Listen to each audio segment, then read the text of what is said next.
Hello everyone, welcome back. In the second video introducing COSC121, I'm going to talk about what you have to do in order to pass this course. And I'm going to begin by saying why it's like learning to ride a unicycle. The reason is programming, which of course is what this course is all about, is a skill. It's a skill like riding a unicycle or learning to play the piano or any other musical instrument, running a marathon, learning to speak a foreign language, being good at a sport, basketball, soccer, whatever else your favorite sport is. The only way you're going to learn these, acquire these skills, is by practice. Practice, practice, practice. You don't learn these skills by, for example, reading a textbook or poring over your lecture notes and putting lots of yellow highlighting marker all over them, watching your friends do them, sitting on the couch watching rugby. You're not going to turn into a rugby player. And above all else, here in red, you're not going to learn to program by copying your friend's code. The only way you acquire the necessary skills is by putting in the time and pain, maybe, or I prefer to think of it as pleasure, of learning the skill yourself. I hear a lot of students say, oh, but this course is really hard because I've never programmed before.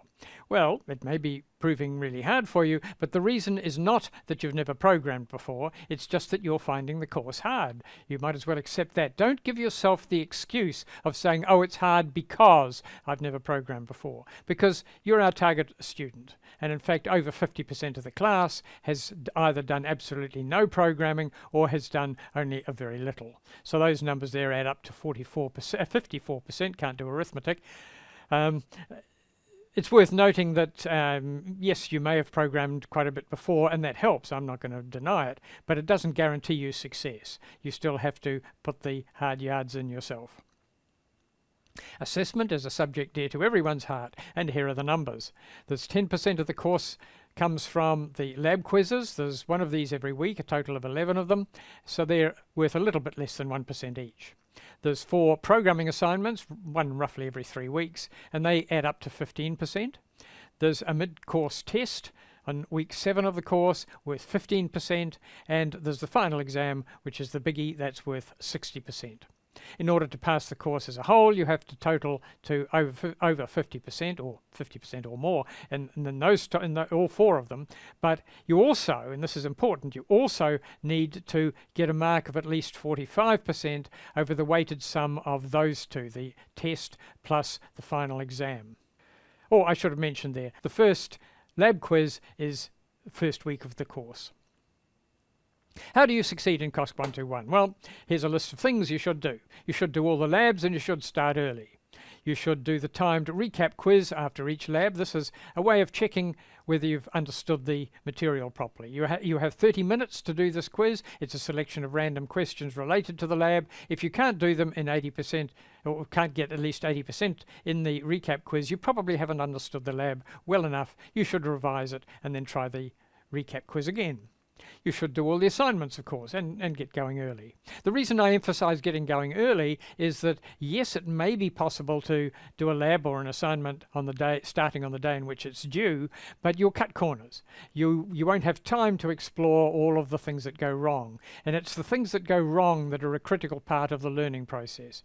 If you come to a problem and you try and get your head around it, can't do it, you go to sleep, next morning it all becomes clear in your head, you've reinforced the material, you've understood so much more than you would have done if you'd simply said, I haven't got time to think about that, I'll just do it this way instead.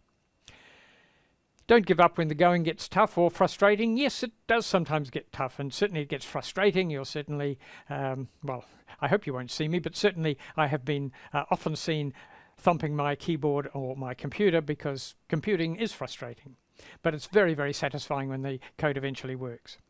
Do try to solve all the problems by yourself. There is a bit of a tendency nowadays to think that Google is the answer to everything, but clearly it isn't. You don't Google how to ride a bicycle, you don't Google how to play soccer, you don't Google how to play a musical instrument. You actually do it. That's the learning process.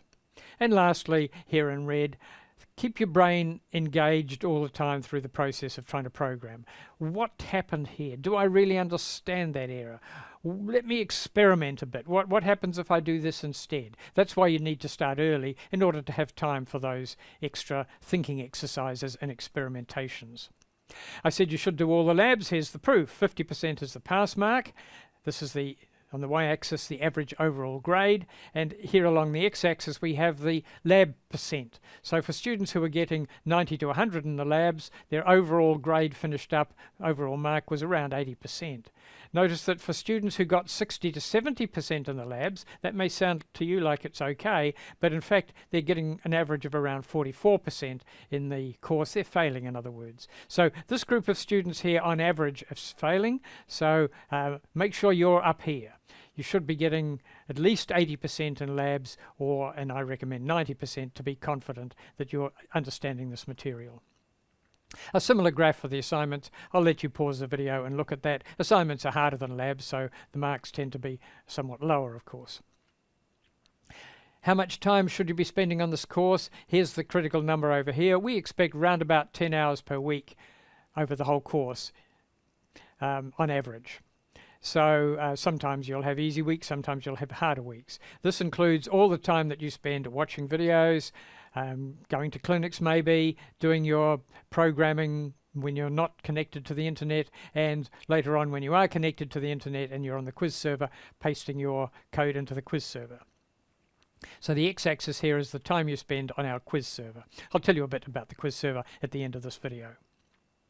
Every single triangle in this graph here is a student. The red ones have failed, the green ones have passed, and the x-axis is how many hours they spent on the quiz server. That's the time I can easily measure. And the blue line shows the pass rate for each of the bands. So if you're spent between 80 and 100 hours on the quiz server over the whole course, you've got about a bit of 91% pass rate. Notice that it drops down a bit at the top end. People who are spending too long there are probably struggling. They're just pass rate goes down a bit, but it certainly goes way down here. Like there's a 10% pass rate if you spend in the range 0 to 20 hours on the quiz server. So you certainly need to be up here to be at all confident of a pass. This slide shows something that I think is quite important, and a lot of students seem to have come through the schooling system without appreciating an important aspect of assessment. We give you marks for two different things. We give you marks for doing stuff. We call this formative assessment. It's the forming of your understanding. We're not assessing you in the strict term, so the word assessment's a little bit confusing. We're assessing whether you're doing stuff, whether you're actually trying, and then later on we're assessing whether you've learnt, the summative. We summarize your ability. And these are the marks that you get for showing you actually have learnt to program. So 75% of the course marks of the total marks for the course come from the tests and exam, and only 25% come from doing labs and assignments. I said before you should be getting at least 90% in the labs if you really understand stuff properly. How do you get help in this course? Well, here's various ways. You can come to multiple labs. You're scheduled for one lab, but you're welcome to come to other ones. You can post questions on the course forum on Learn. Some students find this hugely helpful. Some find it a little bit annoying to get the emails. If you're one of those students, you can unsubscribe from the forum. You can ask questions in our weekly clinic. I'm there. You can ask me questions. You can go to COSC, Computer Society. This is a University of Canterbury students group, wonderful group, and you can visit their website there. You may want to do that right now. Pause the video. If you're a female student, you might want to consider WITSOC, the Women in Technology Society, which is engineering and computing and other forms of technology, and there's their Gmail address. You can, of course, read the textbook, or I should say textbooks. There's the online one and the printed one. And as I've said before, you can Google, but please, when you do Google stuff, make sure you understand what you've got. Don't just copy and paste. The Learn website is one of our critical resources. I've got a red circle around the most important stuff there. When you should maybe pause the video now and look at this site.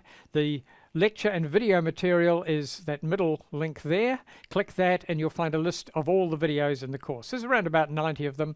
At the moment you're watching the second of those videos. You can also download them from on Dropbox for playing in your own time.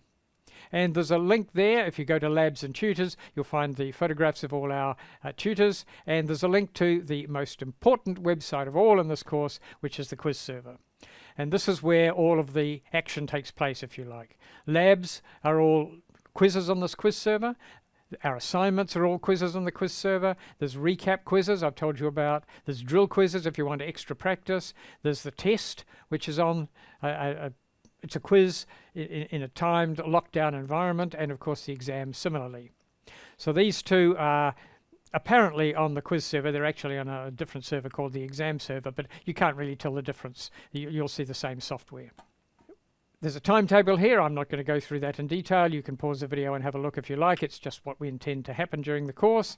And lastly, there's a graphic here, 2017, displaying all of the employers in the region around Canterbury, the blue bit there, that employ people in technology, and a fair percentage of those employ programmers. So you'll see there's lots and lots of them, and the whole message here is you've chosen a good subject to be doing, good career choice, and we hope you enjoyed the course. So that's pretty much all. The key take-home message I want to get across to you is that this course is a skill. The only way to acquire a skill is by practice. So thanks for watching. Hope you enjoy the course. Bye for now.